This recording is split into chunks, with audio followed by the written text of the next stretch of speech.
Hello, everyone. I'm Dan Wood with Drafted Digital, and today I am delighted to have Brian D. Meeks with me. Hello, Brian.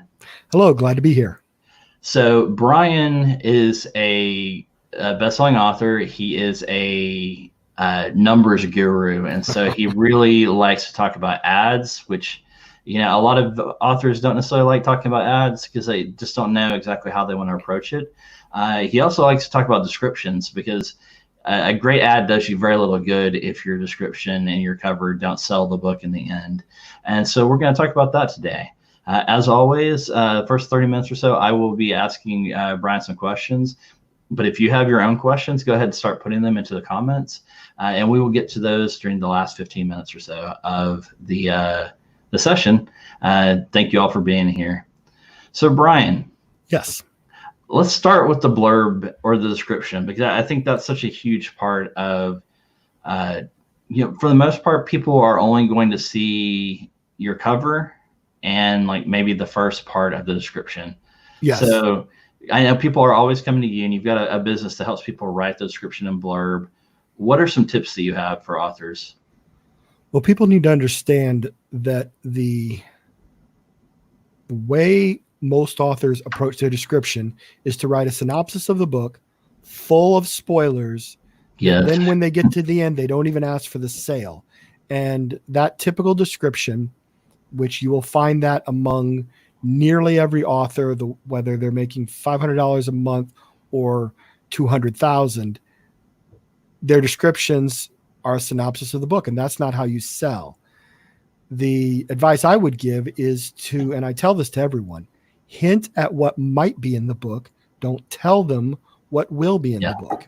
And so that part you mentioned, when they click on your ad and they land on the description, there's 5 lines there. I believe one should use 3 of them with 2 blank lines, and they should be relatively short. That's where you put your hooks. You have probably not even a full second to grab somebody's attention before they will lose interest and click on another ads, because there's ads all around. And so you have to get them reading that bit. And the only goal of that initial portion above the fold, I say above the fold, I mean the read more button, read more link. I think a lot of authors just don't get that. Like, you need to look at the Amazon sell pages and the other retailers. Amazon's only showing like that first small bit. It's 5 lines. And that's if you don't use HTML. Yeah. And so that the point is, you're trying to write something that is intriguing enough that they will click read more. You're not trying to sell the book there. That's not where you're going to get the sale. You're going to get it down below. And then when you do click the read more, your description needs to be lightweight, meaning if you have paragraphs that are monstrously long, 4, 5 lines in a block of text, people won't read it. So grab their attention, then don't scare them away. And then give them some shorter paragraphs and give them a little bit of links to keep them moving, because you have to always be hooking to get them down to that bottom. And that's how you improve your conversion rate from most descriptions for a book priced at, say, $4.99. And this is the case whether it's Amazon, Kobo, iTunes. I have one series that's wide, and my conversion rates are the same on either platform. Now, you alluded to the fact that Amazon only gives you 5 lines. The others are a little bit different. But the idea is you get them hooked in those first 3, and then you keep reinforcing it, adding intrigue until you get to the bottom where you ask them to buy the book. And I usually use get it now. What I hate is when people's call to action is something along the lines of scroll up and 1 click now to get started on this epic fantasy series, because what that is really saying is, as the author writing this description, I think you're too much of an idiot to know the process for completing this purchase now that I have convinced you want this book. So don't do that. Just get it now. It's short. All that's doing is that as a signpost telling them it's time. They want to know what happens in the book. Get going, and they know how to buy the book.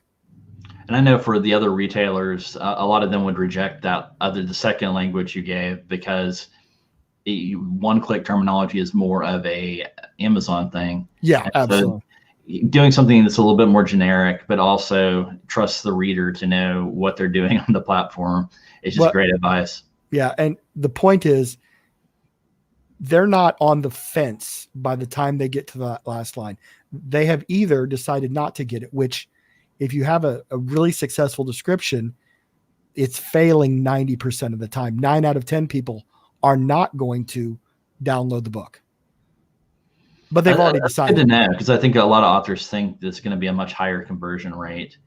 Yeah, but most of them, and that's, again, I'm talking about properly copywritten descriptions are 1 in 8 to 1 in 10. Almost everyone listening, theirs convert at 1 in 30 to 1 in 35. So you're talking about 29 people won't be interested for every one that is interested. And that's what the norm is.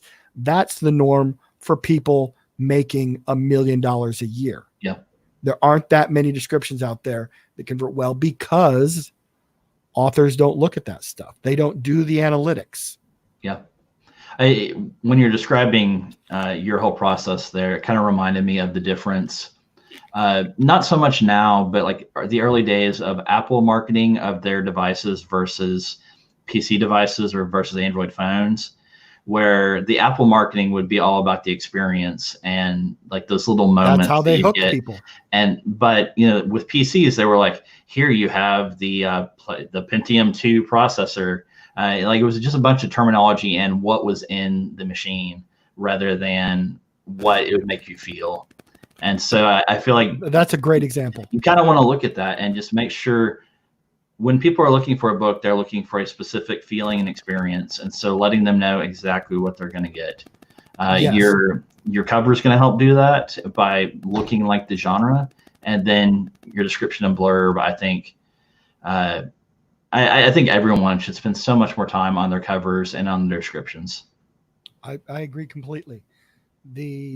When people ask me I have a couple posts up in my group where I advertise my description writing service, and they'll ask, do you do nonfiction books? Mm-hmm. Does this work for, and then they list a genre.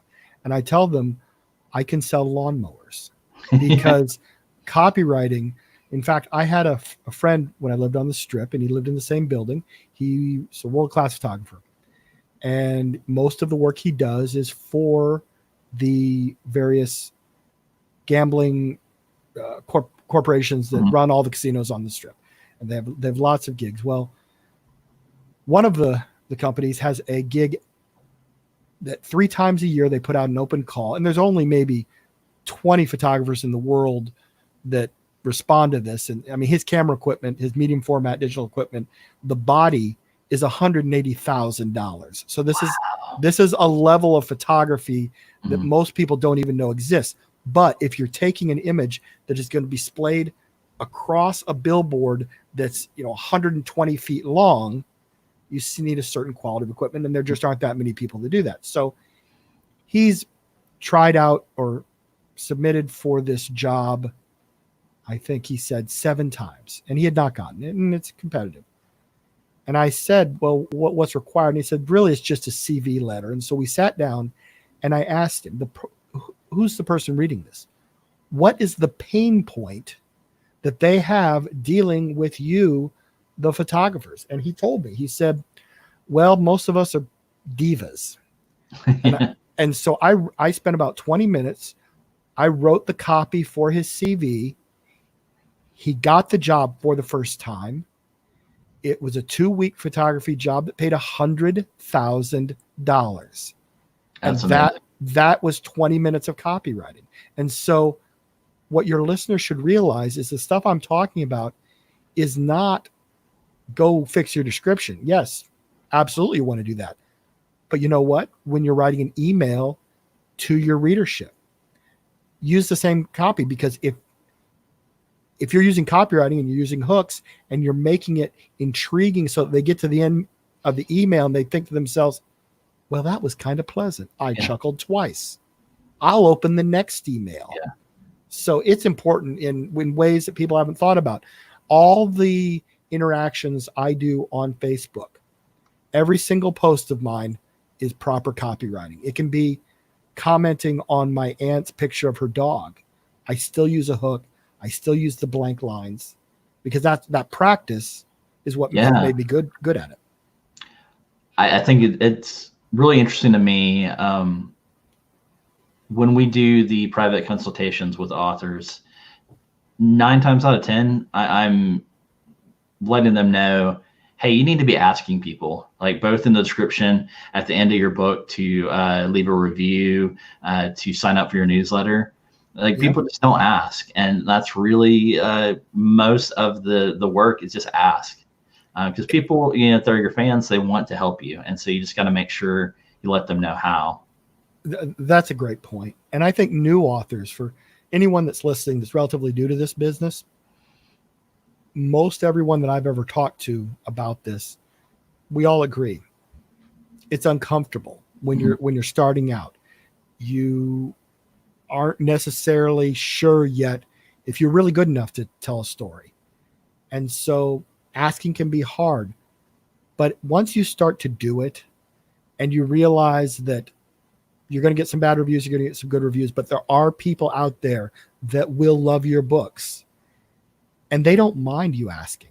Yeah. And so when you get past that and you've done it a couple dozen times, then it becomes easier. And I still ask. I have a book with over 500 reviews on it. And if somebody tells me I read Underwood Scotch and Rye and really enjoyed it, I still say, hey, would you mind writing me a review? Now, it's not going to move the needle, but I know I'm probably going to get a 5-star, and in the future, I'm going to get some more 1-stars. So why not ask? And I've never had anyone offended. Yeah. And really what you're looking for is those people that love you. Like all the people that are going to be offended by the people that love me. You actually want them to leave, because you don't want to waste your advertising dollars on them. You don't want to send them an email if they're going to be pissy about it. Absolutely. You just want the people that love you. Yeah. So let's talk about, because I think this is probably a question on a lot of people's minds, is how do you personally calculate your conversion rate? Because Amazon doesn't really tell you any information. The retailers don't tell you how many people looked at your page and decided to buy. So how are you inferring what your conversion rate is of your description? Great question. We'll focus on Amazon because their situation is a little unique. If you are using Drafted Digital and you've gone wide, then it's number of paid clicks. So for wide, you might be using Facebook advertising or BookBub or what have you. But you take a platform, and let's say Facebook, and you spent a certain amount of money and you received 580 clicks in a time period. And I want to stress to people, you always have to give it some time. You don't calculate after 10 clicks or 30 clicks, because that's not statistically significant. So you have 500 or 1,000 clicks. Then if you're wide, you simply go and look at your number of sales. That's it. Now, people should understand that I'm giving this advice to the masses. Most authors don't get organic sales. We think we do, but there isn't that much out there. If you're an author who is doing 10, 15, 20, 100,000 a month, you are probably getting some organic. So that will skew your results, but the organic is going to be consistent. So the math still works. The point being is, for the masses, you divide it and you say, oh, okay, it takes me 30 clicks to get 1 sale. Now for Amazon, what's a little different there is that if you're exclusive to Amazon, you've got Kindle Unlimited. Right. And those can be most of your new readers. So if you're a romance author and you're running AMS ads to try to sell your books, if you only divide by the sales, you're leaving out 75% of your new readers, because right now the distribution is for every 1 sale you get, you're getting maybe 3 Kindle Unlimited downloads. And the way to do the math on that is you definitely need a longer time period. So imagine 30 days, you've been running ads, you know what the clicks were during those 30 days. You write that down. I had 1,284 clicks. Mhm. You know how many sales you had. I had 34 sales. Then you take the number of page reads over that time, divide it by the KENPC number, which for newer authors, they may not know that even exists. It is not the same as your print page number. You have to look it up on the bookshelf, and I'm going to tell you really quickly how to do that. It's calculated in a very weird way, but it is very important to know. It is hugely important. You go to the bookshelf. There's a button that says promote and advertise. You click on it. You scroll down just a little way. It's right below sort of the screen. There's a box, and at the last line says Kindle edition normalized page count version 3.0, and it will give you a number. For instance, Henry Wood Detective Agency, I believe, is 307. And so you would take that 138,412 pages, you would divide it by 307, and you would get a number. And I'm just making those numbers up. But the point is, whatever number you get, if it's 59.37, you round it up to 60. And the reason you round up is because we're calculating the least possible number of downloads. Meaning during that time, we're making the assumption we know that at least 59 people or 59 complete books worth have been read and a little bit more. So 59 people couldn't have downloaded that and given you that number. It has to be at least 60 people. Yeah. It could be 120 people. There could be, everybody could be reading it slowly. They could be only halfway through the book. But for the sake of doing conservative analysis, having the least possible number of people, which would be 60 if you're rounding up, you add that to the 34, and then you've got 94 divided into the 1,200, and you have your conversion rate. And so I hope that makes sense. I hope I went slowly enough that, well, people, I guess you do post this on YouTube, so they can go back and replay that part and take notes. Exactly. It's one of those things. It's not, if you didn't get that the first time going through, I understand completely. Are there, I imagine for you, you probably use Excel. You're kind of a numbers junkie, but for authors that aren't necessarily into that, are there tools out there that help make some of these calculations for you? I would use one of these, a piece of paper. Because all it is it's hold on, just sales plus KU downloads, and clicks. Yeah. God, I have horrible handwriting. So I mean, it's just clicks on the top, and then sales plus KU downloads. So this is a formula that is so easy. I mean, again, clicks, you put in that into the calculator. Yeah. Well, before that, you take sales and you add them to KU downloads, and you get a number, and then you just do 1,284 clicks divided by whatever that number was, and that's it. I mean, you can do it in Excel, absolutely, but it sounds much more complex when I'm explaining it and trying to do it so that people understand that this is a number that is as good as we can get. Yeah. What would be great is if Amazon would just tell us and include organic and instead of trying to estimate the number of downloads, tell us the real downloads, because that would be better. But as a data analyst, you can do a lot of analytics and making assumptions and decision making with this number. It's good enough, because the point I want to make to the listeners, when you're doing pay-per-click advertising, it's pass fail. You can calculate your return on investment, but it doesn't matter if your return on investment is 180% or it's 53% or it's 7%. In all of those cases, that's a pass. Yeah. And so you keep doing it. Now, do you try to figure out ways to improve that ROI? Yes. But if you're making 180% and it gets more competitive and it drops down to 140%, do you stop doing it? No, because anybody out there who would spend, if you could spend $1,000 a day and get back 2,400, you would do it every Exactly. single time. Same way, if you spend 1,000 and you get back 1,500, it's still better than what you're getting in the bank at a nominal percent. Yeah. So I tell that to people, and a little light bulb goes off that, that really is what you're looking for. And so you don't need an exact precise number. If it's slightly off, it's your pass fail calculation is still going to be right. Yeah. Yeah. I mean, a lot of this is just estimating with the best data we have right now. Absolutely. And go with that, and it'll help you. Yeah, I know a lot of authors don't like thinking about this stuff. They don't really like to market. They do not. If you become an indie author, it's so important. The sooner you start thinking about this, the better. It's going to help you. And when you are in your creative author role, this is just going to help you connect to a lot more readers. And so it's a great thing. Well, and could I tell one more quick story? Oh, yes. Because you mentioned something about estimating, and authors don't like to do it. They do not like to do it. I, in fact, wrote a post in the 20 books to 50K group a year and a half or so ago, and it was about pricing.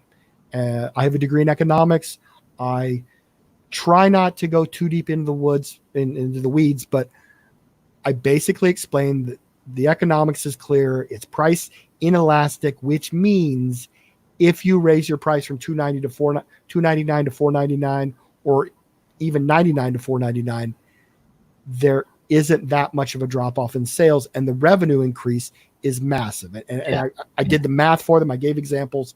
Over the next 2 months, 24 people exactly reached out to me through Facebook, and they said in some form or another, Brian, I raised my prices like you said. I just wanted to say I appreciate the article, but it didn't work. And then I said, oh, do you mind if I look at your data? And I would love you to look at my data. Good. So we got on a Zoom call or Facebook video call, and they gave me their data. And then I did the calculation. I did this 24 times. And out of 24 people who said, and I quote, it didn't work, 100% of them were wrong. They didn't know how to do the analysis. And so, authors don't like to do math. In every one of those cases, once I showed them the math that they were more profitable, that it was superior at $4.99 to what they had before, they all then left it. But every one of them would have made a decision if they had not reached out to me. And I'm sure there were hundreds because several thousand people probably read the post. I'm sure there were hundreds that did change it, also didn't know how to do the math, went back, and for the last 18 months, they have hurt themselves. So if you're... I think authors just see oh no, I'm having less people buy my book or read my book without thinking about, but how much money am I making? And if you have fewer readers, but you're making more money, it works. Yeah, absolutely. Now, are there exceptions to the rule? If you're Craig Martell and you have a 24-book series, then the lifetime value of a new customer is so high that you don't care about the revenue on book one. And so in that instance, he might want to have it at 99 cents. Yeah. So there are always exceptions to the rules. You have to understand what is your read through. If you're a romance author who has 95% read through from book one to book two and 99% the rest of the way, it might be worth having each additional customer may be more important than the total revenue on that first book. Now, somebody with 3 books in a series, 4 or 5, nearly all of those people are going to need to have it at $4.99 if they want to take their business seriously. Yeah. That's the other number. Conversion rate is really important for you to calculate. Read through if you're writing in series, and if you aren't writing in series, I would highly encourage you to, because it's just so much easier to succeed as an indie author, because your marketing dollars can go much further. It also gives you one. Rate, go ahead. Would you define the read-through rate for people, just so they kind of know, for people who might not? That one's going to. Well, I can define it, but to give them an easy way to calculate, probably cause some tears, and I don't want to do that. Yeah. The problem, I'm going to give them sort of a global solution. The idea is you get 100 new customers into your series. How many of those, and let's say the series is 6 books long, how many of those go to book 2 and then go to book 3 and so forth? And out of the 100 that started, how many end up reading book 6 and paying you all along the way? Well, there's lots of different ways people do it out there. Most of them aren't great. Yeah. But the thing that I would say is the easiest way, and this is a good number, this is solid. Well, there's one other component of this that makes it hard. There's because I talked earlier about the distribution between Kindle Unlimited and sales.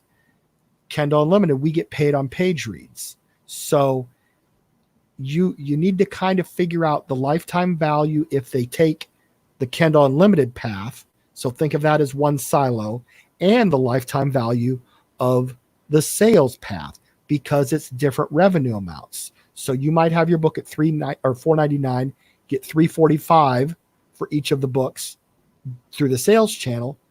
But depending on if it's a long book, epic fantasy, or a short book, you make more or less if they go down the route of Kindle Unlimited.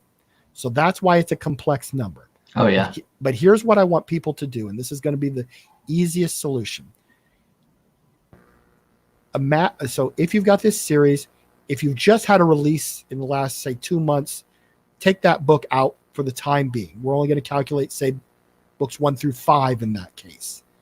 Go back 6 months and calculate. And so we're assuming that all 5 of these books have been out for 6 months.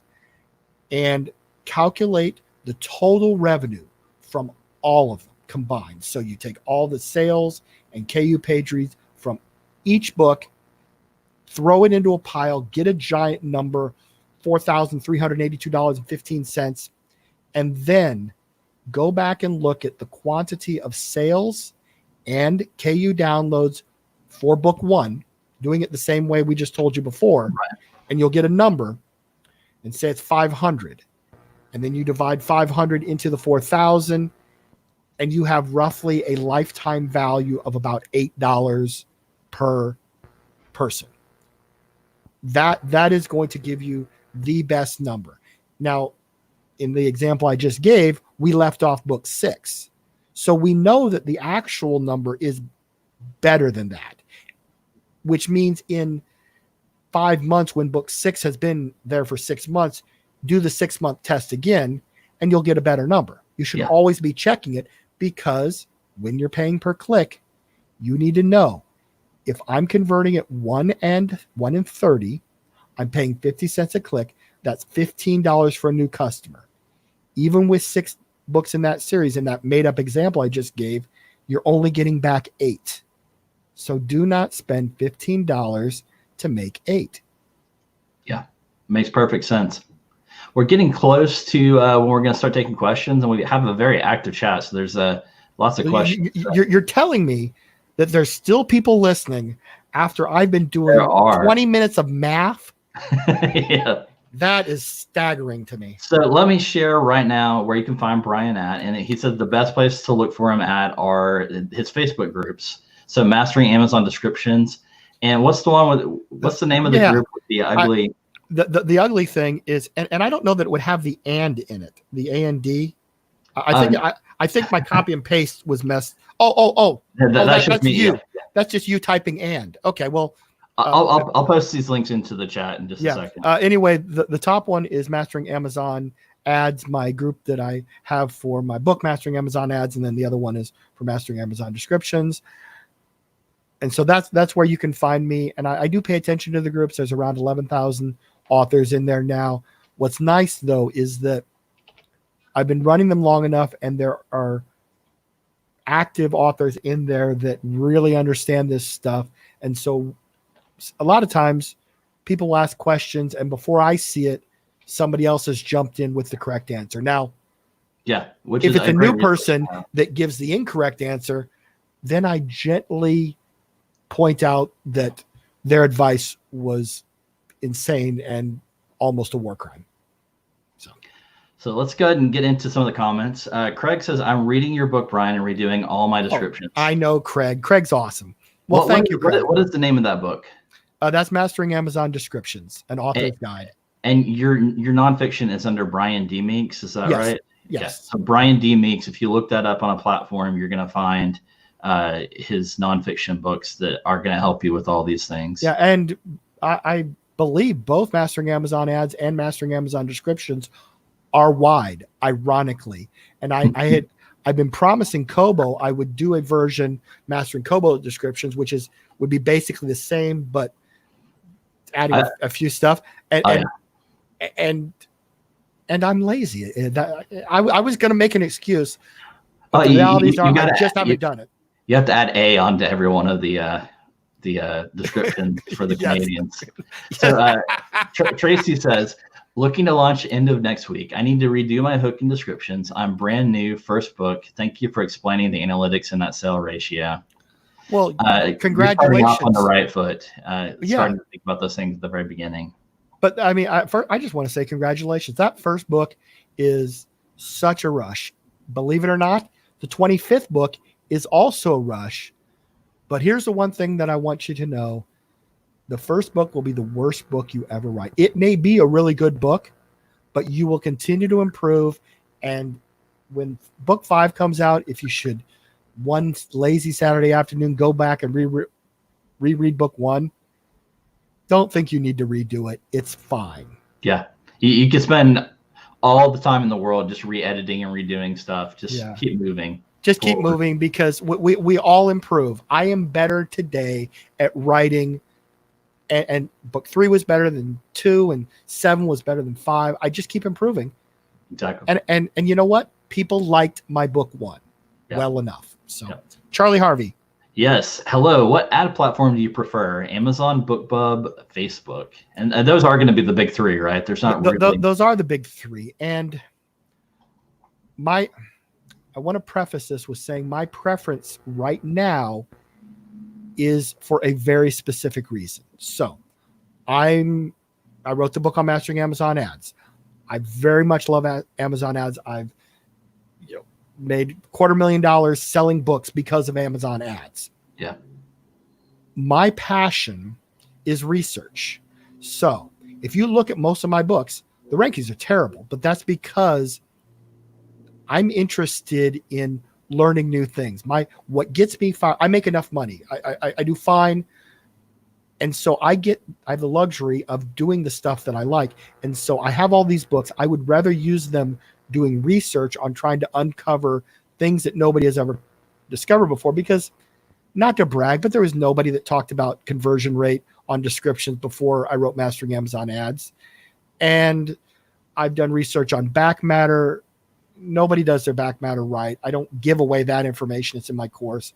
Mm-hmm. But uncovering these things that haven't been discovered before is my passion. So right now, all the research I'm doing with Facebook ads, which is not to, you shouldn't take that and say, hey, I should go do Facebook ads to run right now. But with the bids on Amazon ads, it is worth, if you are motivated enough to truly learn Facebook ads. And Mal Cooper has a wonderful book on Facebook ads. I would recommend it. It is amazing. I mean, there's several out there, but it's one I keep hearing about over and over. And we have an episode, if you're wondering more about that, where we interviewed Mal Cooper earlier this year. So then go watch that, because if you're willing to do the work, and it doesn't matter if you're going down the Amazon ads path with my book or Mal's book,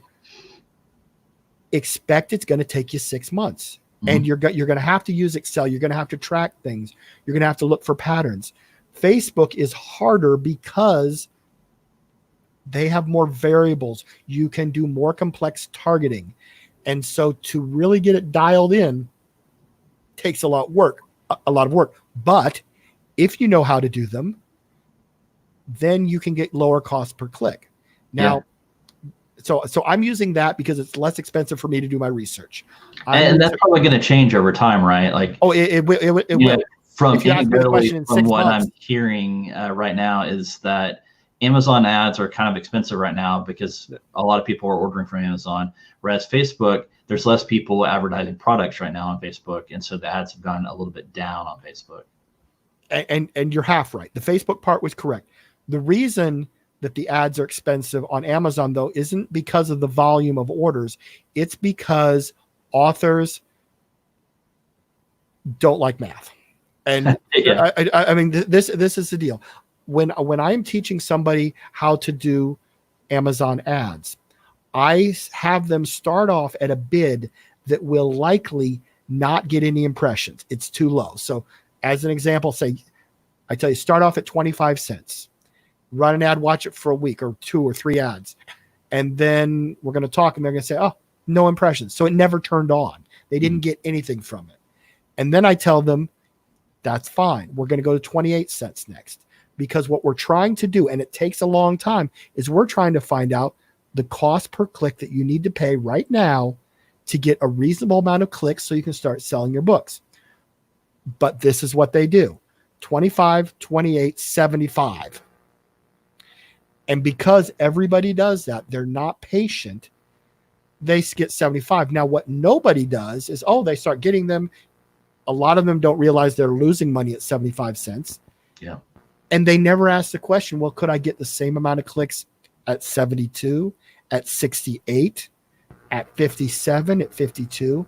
I've had conversations in the last 2 weeks with authors, one of whom, and these are different genres, one of whom is paying 14 cents a click now, which is really hard in this day and age. But in her genre, the way she's approached it, she's getting 14-cent clicks. Another one who is getting 32-cent clicks. I spent an hour on a call with a gentleman day before yesterday who has a long series. It's cozy, and he is paying 53 cents a click. He can afford it because his read through is great. So it makes sense. So the question we're asking for his ads, can he get value in increasing the bid? And value means more impressions, such that you're getting extra clicks, you're paying a little bit more, but the overall dollars at the end of the day is greater. So you're cutting into your ROI, but you're increasing the total volume. And so for the next 2 weeks, he's going to be doing some testing there. But the people listening, you shouldn't just say, oh, I write cozy mystery, so I'm going to try 53 cents. Right. We didn't discuss his methodology, the way we're approaching it. You need to do your own research, and nobody does it. I had a client for 13 months who we kept his stuff under 50 cents. And then after 13 months, and I charge obscene amounts of money to do this, and I don't do it anymore. But for 13 months, I had one guy. I wasn't running the ads. I was just coaching him, charging him many thousands of dollars to do that. He has a long series, and he was making money. And after 13 months, I said, listen, you now know enough to do this by yourself. You don't need to be paying me this. So I sort of fired him. He sort of fired me. It was mutual. We just had a conversation 6 or 8 weeks ago, and he was asking me a question about his data. And as soon as I stopped watching him, he just started running amok and paying like $1.30 a click, which, because he has a ridiculously long series, he can actually afford. But the problem is he's not getting any benefit. I doubt he's getting any benefit over 70 or 80 cents. Right. He's just eating into his profits. Yeah. You're treading water at that point. Yeah. And so where should I market my first ebook? Is there a list? But that's a question that's hard to answer. It really is. If her first ebook is poetry, I don't know. There are a lot of variables. Yeah. I think from my perspective, I generally tell people not to spend a lot of time if you've only got one book trying to market it, but focusing more on getting more books out. Yes, I agree with that. The margins of an ebook are such that you it's one of the reasons we encourage you to write in series, is that way your marketing dollar goes that much further if they buy other things from you. Yeah. The thing that I would say is, friends and family. If she's written a book that's cozy mysteries, hang out in groups where people talk about cozy mysteries. Now, you're not going to start pushing your book on these poor folks right out of the gate. But if you spend 3 months making friends in there, and along that time you're working on your second book, and somebody asks for a suggestion, and for 3 months you've been a good citizen of the group, you can say something like, well, I've actually written a cozy mystery. Would you like me to send you a link? You don't just put a link, and you don't hammer them right away. Yeah. But that would be a way, and that's how I did it. And so I was very low pressure. I saw them through Twitter when people would ask. And I did that for a couple years till I had 4 books out. I started, and then Amazon ads came about, and I started down that route. But you can still sell books. Yeah. But with 1 book out, it's going to be hard to do it profitably. I agree. Tina also asked, should I hire a marketer? No. I mean, unless you're already making $1 million a year and you just can't be bothered. Well, not even that. I mean, people that are making $200,000-300,000 a year, they can go out and hire somebody to do the marketing, because the problem is with authors who aren't making that sort of money is there are plenty of people out there that are willing to take $50 a month from you, and all they're doing is running 2 ads, 3 ads. They're not doing the amount of research that it takes to make those ads work. And that goes back to my point about 6 months of effort. They're not putting in 2-3 hours a day to learn the craft. They're just spending 9 minutes putting in 3 ads, and they're charging $50, and you'll lose money. Yeah. Conversely, if you're listening and you're one of those people making $200,000-300,000 a year, there are people out there that do what I did for a little while that are skilled enough and will put in the time to run it profitably. By all means, hire them. But and those people are in high demand, and so they come at a premium cost. And yeah, you're going to spend $3,000, $5,000, $10,000 a month just to hire the person. Yeah. Charles has another question. Do ads ever create a spike in sales? It seems that while you can get sales while an ad is running, it's possible that sales can continue after the ad. It sort of depends. I can give an example where it did. This was maybe 4 years ago. My book, Underwood Scotch and Rye, had been out for over 2 years. So this wasn't a new book. It had been doing fine. I'd been running ads on it. I had a perfect storm of ads where a bunch of ads turned on. I had huge volumes of impressions, and everything worked right at the same time, because I would always have ads that were in different stages of ads tend to work for a while and then they fade off. And so you want to be putting new ones in. And I had a perfect storm. Over a 10-day span, that book was ranked overall in the store between 520 and 980 for 10 solid days. It had never been in the top 1,000 in its first 2 years. And I had 10 days in there. Most of that time ranked in the 500 to 600s. And it was all because of Amazon ads and just things working out. So yes, it can create a spike, but for most people, if you're not spending, I mean, also at that time I was spending $300 a day. So, I mean, that was $300 a day across all my books, but I was big. That's a pretty big ad spend. Right. If somebody's out there spending $5 or $10 a day and you're getting a few sales, it's unlikely. If you see a spike, that is probably some other external thing. It may be that a book blogger who has a good following found your book and read it, and maybe they found it through your ad, but then they told their people, and so for a week they're reading that blog post about your book, and you never know about it. Yeah. But it isn't just a case of, oh, I've been running ads consistently, and then all of a sudden you hit the lottery. Now, I know a woman who had her first book in her series, did $3,000 over the 2 years between that and her releasing the second book. The second book did $20,000 in the first 2 months. In neither case was she running any ads. What happened, though, is sometimes Amazon just fancies a book. Yeah. And so you can, and you'll never know why it happened. We've had the same thing happen with Apple.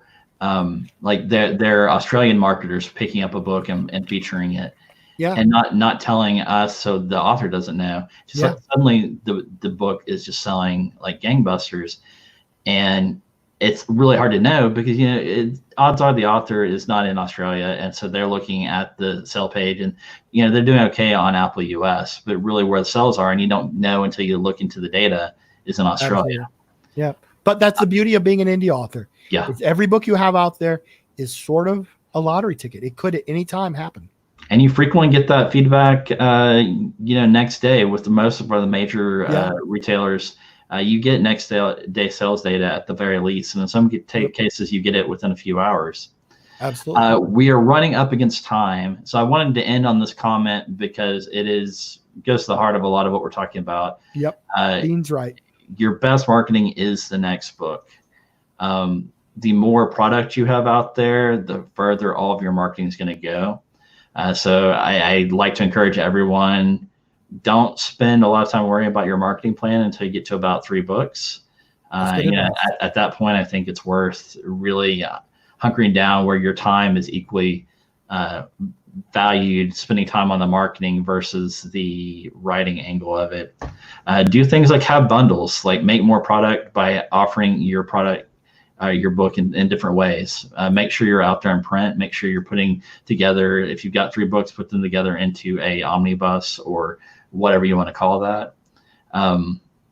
It's just Can I get a quick plug in before? Yes, I actually I want to open up now just for your final thoughts. Okay. You got. Well, I just wanted to, if anybody's been listening and they're interested in me writing a description, those 2 groups I have pinned to the top of the groups, because they're my groups. So it's an ad for my service. Both of those, the service right now is at $120, which will be $120 till the end of the month, and then it's actually going up to $150. So if anybody out there would like a wonderful description created by me, my list right now is about only 6 deep, and I do about 3 to 5 a day. So if you want to get on the list, and I should say that if you do get on the list and I don't get to it by the end of the month, you're still getting the 120. So that was my plug. Awesome. Well, thank you so much, Brian, for being on here. I know just a lot of love in the chat. There's a lot of great advice also in the chat. So if you're listening to this after the fact or watching it on YouTube or Facebook later on, you should check out the chats because there's a lot of good information there too. Thank you everyone for listening and for tuning in, and we will talk to you later. And if you see this on YouTube, slap like. Oh yeah, I love when I do these. I love going in and seeing the comments, and I'll respond to them. And I love the thumbs up and the likes and stuff on YouTube. Just do it because it makes me happy. Yeah. Thanks everyone. Thanks. Bye-bye. Bye.